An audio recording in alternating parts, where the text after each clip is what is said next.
What's going on, everybody? I would like to welcome you to Project Coyote. Yes sir, indeed. I got a new one. Rapid Red 2021 Mustang GT 5.0, and without a doubt, you already know your boy had to go and cop the premium package. Give y'all a little quick look on the inside. She is dirty. She is indeed dirty. I do my best to try and keep her clean, but the floors are a little dirty. Them switches, man, I love them switches. Got the ambient lighting. Kind of see it in the door there. You'd see it better at night. Try to detail her and make the leather all nice and shiny. And yes, for those of you that seen it, is the 10-speed.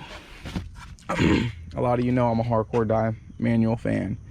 So if you're curious what made you want to go to the 10-speed, one car and one car only. 2002 BMW M3 46. I never got to get y'all any video footage on my BMW, but that car's SMT transmission changed the way I looked at automatics. And when I did more research on the S550s and found out that Ford went to a different transmission company, a Japanese transmission company, before anyone gets to narking on it, the Japanese make great cars. Look at the old Supra, and look at the old 350Z, and the Mazda RX-7 and the R34 Scout. Yes, you're right. You're right. Those are indeed solid platforms. But you also got to look at them transmissions are paired with 4 cylinders, V6s. They're not paired with V8s. So that could be the issue. The problem and the dilemma is the fact that the manual transmissions are blowing up. They're shutting down. I was watching a YouTube channel, and a man said he had a woman track hers 3 to 4 times. Her transmission went out 3 to 4 times. Now granted, how many mods does she have on the car? I believe he said it was full on stock. I believe. If you don't believe me, or you're curious, check him out. Scotty Kilmer talks about the Mustang, because Ford was going through a lawsuit for it.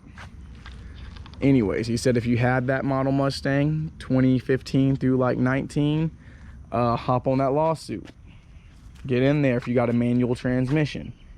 So I went with the 10-speed auto, and another reason I went with the 10-speed auto is I was looking for a Mustang for a while.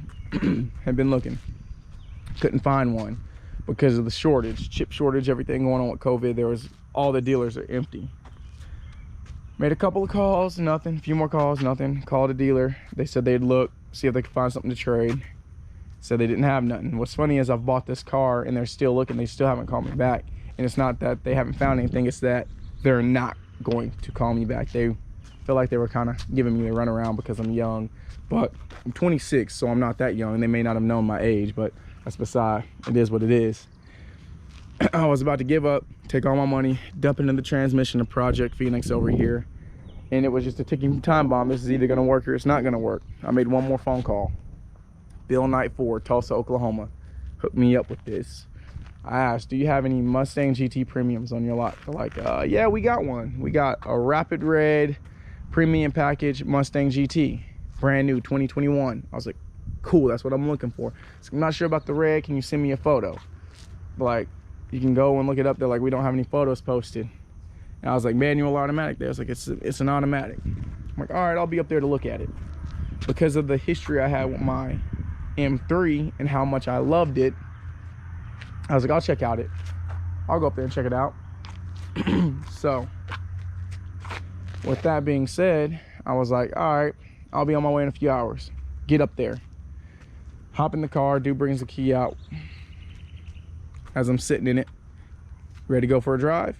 You bet. Fire her up. Already like the interior, already like the display. Only difference was, am I going to like this automatic? When I had my BMW M3 E46, it's already a street built track car.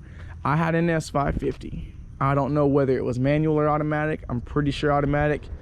Tried me on the highway, and I was like, I'm about to tear this dude apart because of how fast that M3 shifts. This dude pulled on me so hard, it wasn't even funny.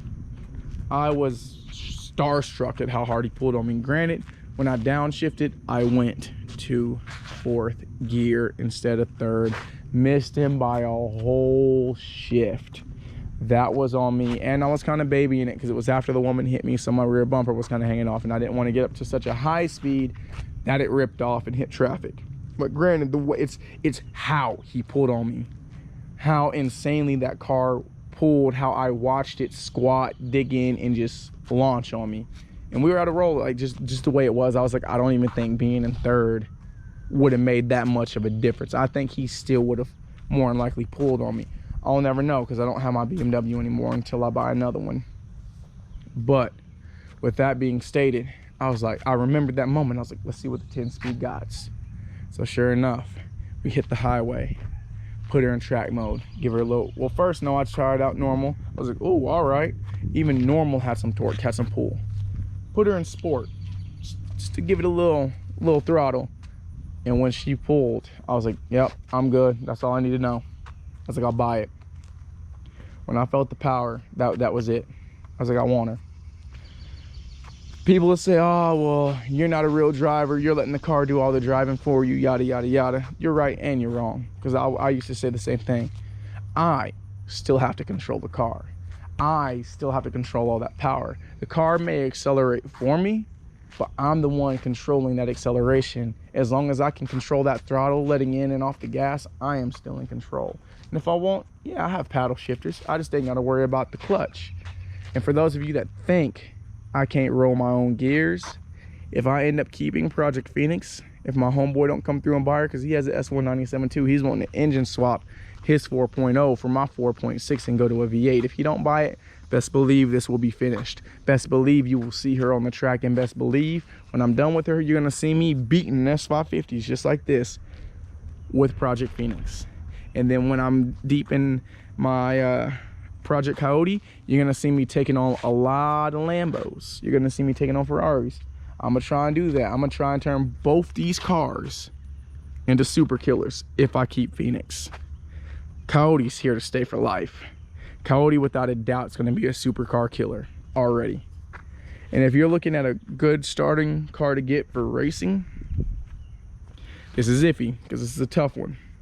If you're looking for a new car, I recommend the 10-speed Mustang or the 10-speed Camaro, and not just the Camaro and Mustang, the SS or the Z01 or the GT Premium. If you want to go GT 500, go for it. But for it having already 700 and something horsepower, the 0 to 6, the quarter mile time, excuse me, for that much horsepower is slow. It's just slow. Aside from that, I'm gonna tell you right now, this car is an absolute beast. I'm gonna get some stuff done to the transmission after I do a few exterior cosmetic upgrades, such as window tint, maybe getting the roof and hood blacked out, probably getting a different hood to allow more airflow. But as of that, the first thing I'm gonna dive into is the transmission. Then I will go cold air intake. Then I will do throttle body. Then I will do headers. I already have the plan mapped out. I'm gonna go all bolt-ons. I'm going to then get a tune, see what she's doing there. Then I will go in after I have more miles on her and swap out pistons, heads, crank, cams. And then when I do that, then I will boost her. I'm honestly thinking on going with a centrifugal supercharger. If I don't do that, I will go twin turbos. I'm thinking of twins. I'm not sure. I've had a turbo vehicle already once before with my two Mazdas. I've never had a twin turbo, and I've never had any supercharged car. So I'm very excited to see what the Pro Charger will bring. I've heard the Pro Chargers. I love the way they sound. They provide more boost in the upper RPMs. The car already has low term acceleration. I want that power in my upper RPMs. I want to stay in that power band. So that's what we're looking at. I want to lower, but with where I live and the way the streets are and all these dips, I don't think that's a good idea right now. But I'm gonna tell you, this platform is absolutely amazing. I have footage of some of my other homies' cars, so I'll put a link up with them again soon, maybe today, maybe sometime tomorrow after I handle all my business, and just get y'all some footage. Because me and a lot of my friends, we got some nice rides out here that I want y'all to see, talk about our builds and our plans for them. But with further ado being said, some of y'all might be asking, what have you gotten her to? What is the top speed of the 2021 Mustang GT S550? I can't exactly tell you the top speed just yet. If you really want to know, and if you stay this long for the video, stay, because this is something you need to know about if you just bought a brand new S550. This is crucial. If you just bought a brand new S550 and you're curious, you do have to break in your engine. That is a must do. How do you break the engine in? Do you break it in by driving it hard when you first get it? No, don't do that. I do not recommend that at all. Do not drive the mess out of this car when you first get it. That is not how you break in the engine. Do not get the car and, okay, I'm gonna drive around in driving cruise control to break in my engine. Do not do that. If you want to know the breaking in of the engine, it is 1,000 miles. I read it in the glove compartment. I read it in the manual. I finally found it. It is 1,000 miles is breaking in the engine. All right. You don't want to use cruise control. Why? Because you want to be driving through town, so that way your transmission and your engine gets time to work together in sequence, and your RPMs are constantly fluctuating from stopping and going to break in the engine. If you hit the highway and put it on cruise or do a long drive to where you're setting right at the same RPM, you're not breaking in the engine too well. You don't want to exceed over 4,000 RPMs when breaking in the engine. I know it's a drag, it sounds boring. What about you? I exceeded 4,000 like four times, maybe five, maybe, for a quick second, just doing a quick pull, showing people the pulling power. I got it to 133 when I first got it on the way home by mistake.